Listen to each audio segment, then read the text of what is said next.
মুফতি সাদ সাহেবের অনুসারী যারা রয়েছেন তাদের আজকের জুমার নামাজ ঢাকায় পড়া হয়েছে। তো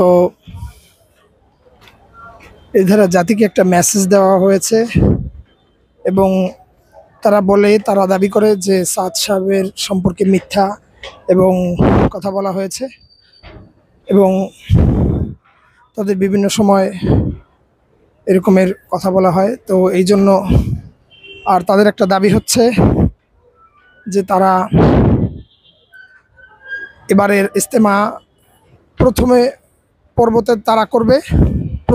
তারা করবে এবং আপনার সাদ সাহেবকে আসার অনুমতি এবং ভিসার অনুমতি দেওয়া হবে।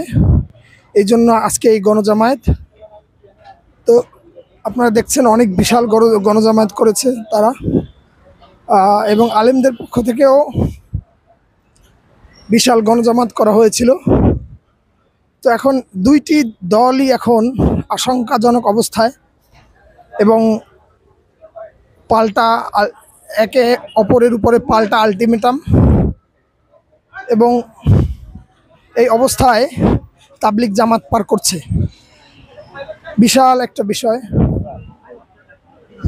আপনারা দেখতে পাচ্ছেন। চলুন আমরা একটু কথা বলি। দুবাইয়ের পন্থীরা এই মসজিদটা দিতে চাচ্ছিল, সেটা যাতে আমাদেরকে দেওয়া হয় বৈষম্য বিরোধী ভাবে। ওরা 4 সপ্তাহ চালায়, আমাদের 2 সপ্তাহ দেওয়া হয়।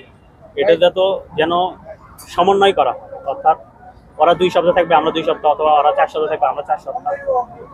বৈষম্য না থাকে।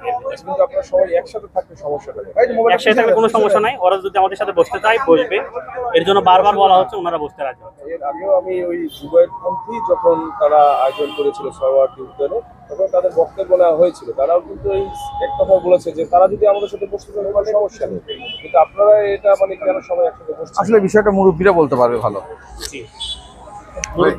আচ্ছা, আমরা যে শুনেছি এখানে যে সাদ সাহেব আপনার প্রথম পর্ব বিষয়টাই আর সাদ সাহেবের বিষয়ের ব্যাপারটাই ক্লিয়ার করা হয়েছে এখানে এই গণজামায়াতের মাধ্যমে। আমরা সবকিছুই আসলে অজানা। আমাদের মুরব্বীদের সঙ্গে আলোচনা না করে আমাদের মনে কোনো বক্তব্য দেওয়া আমাদের ঠিক হবে না, এবং এই বিষয়ে আমরা সবাই মানে কি বলবো, জামায়াতের উদ্দেশ্য এটাই যে ওনাকে যত আসতে দেওয়া হয়, ইভেন আমাদের প্রথম পর্বে ইজতেমা করতে দেওয়া হয়, এবং এখানে যে কাকাইলে যে বৈষম্য, ওনারা 4 সপ্তাহ থাকে, আমাদের 2 সপ্তাহ, এটা যেন সমন্বয় করা। ওনাকে আসতে না দেওয়ার কারণটা কি? যদি আপনারা, আমার মনে হয় আপনার মুরব্বী যারা আছেন তাদের সঙ্গে আলোচনা করলে ভালো হয়।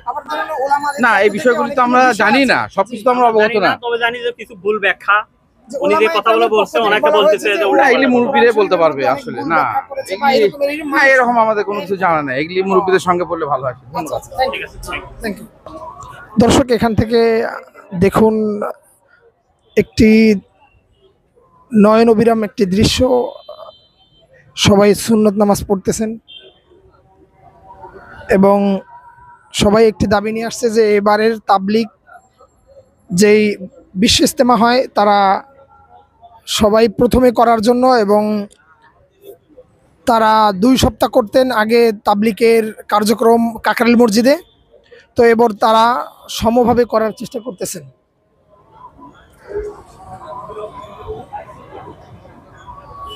এবং এই রাস্তার এই পাশ থেকেও বিশাল লাইন দেখা গিয়েছে।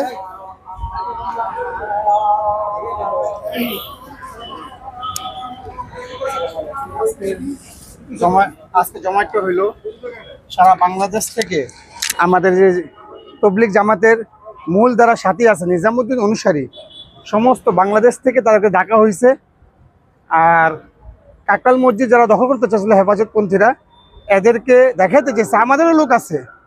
সারা বাংলাদেশ নিজামুদ্দিন সাথীদের আমাদের 90% লোক আছে যারা হযরত মাওলানা সাদ দামাত বারকাত ওনার অনুসারী।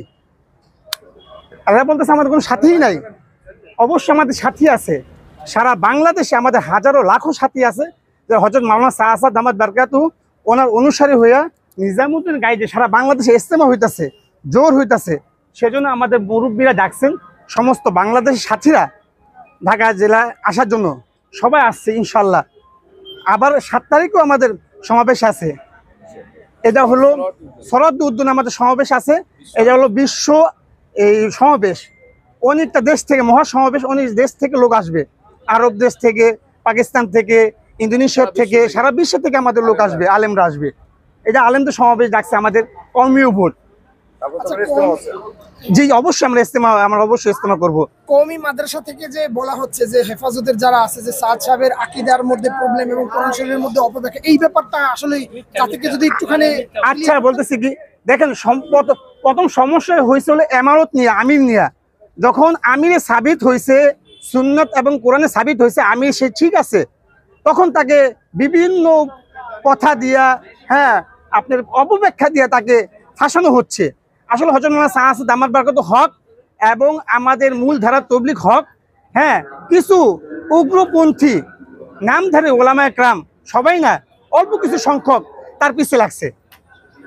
এই তৃতীয় ব্যক্তি বলা যায়, এটা তবলিগের কোনো বিষয় না। হ্যাঁ এটা হইতে পারে হেফাজতে ইসলাম তৃতীয় ব্যক্তি। এরা যদি সইরা যায় আমাদের বিভেদ ঝগড়া কোনো থাকবেই না ইনশাআল্লাহ।